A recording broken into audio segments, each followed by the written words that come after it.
This has serious implications for the Boston Red Sox as we have multiple updates surrounding the pitching staff in Boston. I'm here to break down recent performances as well as upcoming performances for both Walker Buehler, Dustin May, as well as Jordan Hicks, and how two young men down in AAA could be itching to get called up to the major leagues in the coming weeks. We'll break down all of that on this episode of Red Sox Digest, but please do remember, if you're a part of the percentage watching this video, not currently subscribed, scroll down and click that subscribe button. Help us hit our new goal of 5,000 subscribers. We do appreciate it, so thank you. But now let's get to it and break down major pitching updates for the Boston Red Sox, as there are a handful of them. And we're going to start with last night's loss to the in-division rival Baltimore Orioles. Now, they couldn't do much against Rodgers on the mound, as he has been simply disgusting all year long. But it was relatively competitive. It was only a 4-run game going into the late stages of that game, where the Red Sox were finally able to score, get some runs across the board, and made it a bit interesting. But in the top of the ninth inning, when the Red Sox had a chance to really just get through it and give themselves one more chance in the bottom of the ninth to really make it a ball game, Jordan Hicks came into the ball game, and he was not good again. Christopher Smith went on to give us this tweet: Jordan Hicks has now allowed 14 runs, including 11 earned runs in 14 innings with the Boston Red Sox.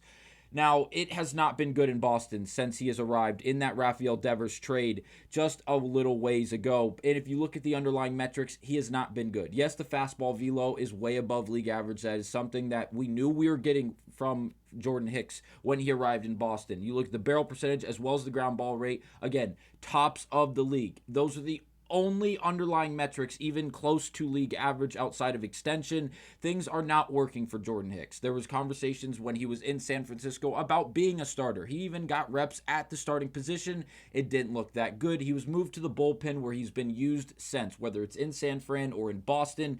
And obviously, it is not working. And for a Boston Red Sox team that has such an elite bullpen, and they really and truly do. Where did I put it? Right here. The number 3 team when it comes to ERA in the entirety of the league. Not just the AL, but the league in its entirety. The Red Sox are 3rd in bullpen ERA. They've been pretty damn good up to this point in the year. And Jordan Hicks, really the newest addition, one of the newest additions to this bullpen, is simply not getting the job done. Now, Alex Cora, in a post-game press conference after last night's loss, where Jordan Hicks really was catching all of the blame because of how late it happened in the game and really the scenario in which it took place in.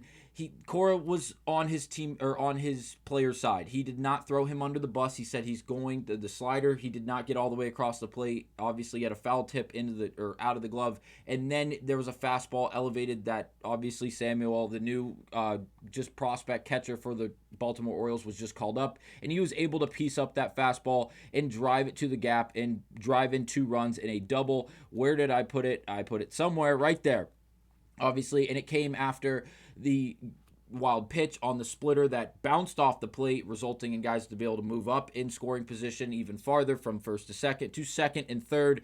And then obviously the elevated fastball was then thrown, caught up to, and it was driven into the gap and resulted in a 2-run single for the young rookie prospect for the Orioles. But that just can't happen in a game where the Red Sox did end up going out there and making it competitive. They ended up scoring 3 runs in that game, ended up losing 3-6. It was 3-4. It would have been 3-4 if those 2 runs don't score in the top of the ninth. Yes, they still end up losing because they didn't get that 4th run across the board. I understand, but Jordan Hicks needs to go in there as that guy, as that setup guy to hold that game and get the Red Sox to the bottom of the ninth inning in the same situation in which they went into it, and give themselves a chance. Feel like they have an opportunity to go out there and put some runs on the board after Rodgers gets pulled from that game and really do some damage. Obviously, that has not happened. The underlying metrics, as well as the expected batting averages and the averages up to this point on each pitch for Jordan Hicks, have not been good up to this point.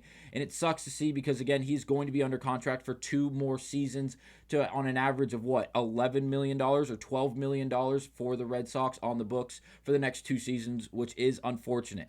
So Jordan Hicks lays an egg after Dustin May is absolutely phenomenal for the second straight start for this Red Sox team. We all know how the first one went in his first game in Fenway. It wasn't great, obviously, but after that, the last last 2 outings have been pretty damn good. He gave the Red Sox 6 full innings, which is exactly what you're looking for. He did get hit around just a little bit, but he was able to get out of tight situations, giving up 8 hits, only resulting in 2 runs, both of them earned. He struck out 5 while walking 2. One of the runs came on a solo shot to dead center field on a fastball down and in to Gunnar Henderson, who absolutely just torched it to center. It was a really good swing. It wasn't a horrible pitch, but again, Gunnar is an elite player. He just had a very bad season up to this point, playing for a bad Orioles team. And again, Dustin May to conclude that line, just under 70% strikes thrown in 100 pitches, 68 strikes to 100 pitches in total. Overall, really went at hitters last night, was able to rack up some Ks, got out of a bunch of big situations, and the sweeper worked. He was able to get it all the way across the plate in early in counts against left-handed batters. He was able to drop it in 4 strikes early in counts, and it really allowed him to really pitch freely. He was able to attack with obviously that fastball as well as the sinker. He got a lot of strikeouts looking against Gunnar, I believe, in his second or his first at-bat. On that sinker in, it looked like a sweeper. It was able to just stop and sit right there on the bottom corner of the zone to that left-handed batter, and it really was a great performance. It's just unfortunate that someone in Jordan Hicks was able to come in 1 inning and give up 2 runs on 2 hits, both of them earned, obviously, and it just really put the game out of reach. It felt like killed all the momentum any of the Red Sox had going into the bottom of the 9th. Yes, despite that, Jarren Duran was able to score 2 runs, but that was all. Now going into tonight's game against the same in-division rival in the Baltimore Orioles, the Boston Red Sox have a big challenge. Walker Buehler will be on the mound. And yes, we've had this conversation before, but it's time to have it again. If Walker Buehler lays an egg, it is time to make a call to AAA. I don't care if it's for Kyle Harrison, who's more experienced, or if it's for Peyton Tolle, the absolutely live-arm 22-year-old Don Fry-looking monster down in AAA. I love Tolle. I understand if he's just a relatively too young and hasn't seen the MLB yet, if you'd rather go with Kyle Harrison. But if things do not work, to round out this starting rotation for the Boston Red Sox, it may be time to make a call to AAA and call up Peyton Tolle or Kyle Harrison, 2 guys we have covered ad nauseum on this channel every time they go out there and have a start down in AAA because of how good they have been down there. And they are really highlighting and showcasing the fact that they may be ready to get called up to the major leagues if a spot opens up. And with Walker Buehler going out on the mound tonight, it should be interesting to see what the leash looks like, what overall the Red Sox want to do with Walker Buehler, whether or not he goes out there and gives you 6 good innings like we saw from Dustin May. If it is that in case we do see Walker Buehler go 6 innings or plus 6 innings and give us good outings for the Red Sox and not get hit around and be able to not give up a bunch of runs, this conversation is then delayed to his next start. And I know that sucks to go start to start with Buehler, but he has been wildly inconsistent this year. Yes, he has a 7-inning performance where he only gave up 1 run and only striking out 4 because he was able to work out of a lot of big jams. He was able to get a lot of soft contact right to defensive guys, and that worked. But then you see a lot of 4 2/3, 4 1/3. 5 innings, 6 innings, 6 innings, 6 innings. Yes, those are good. You're getting 6 innings. In his last outing, when he went 6 innings, the Red Sox bit a bullet because they wanted him to get 6. He stayed in that 6th inning. He walked a guy, gave up a 2-run shot, and the game was really felt like it got broken open against the Houston Astros. That game they ended up losing, obviously, his last start.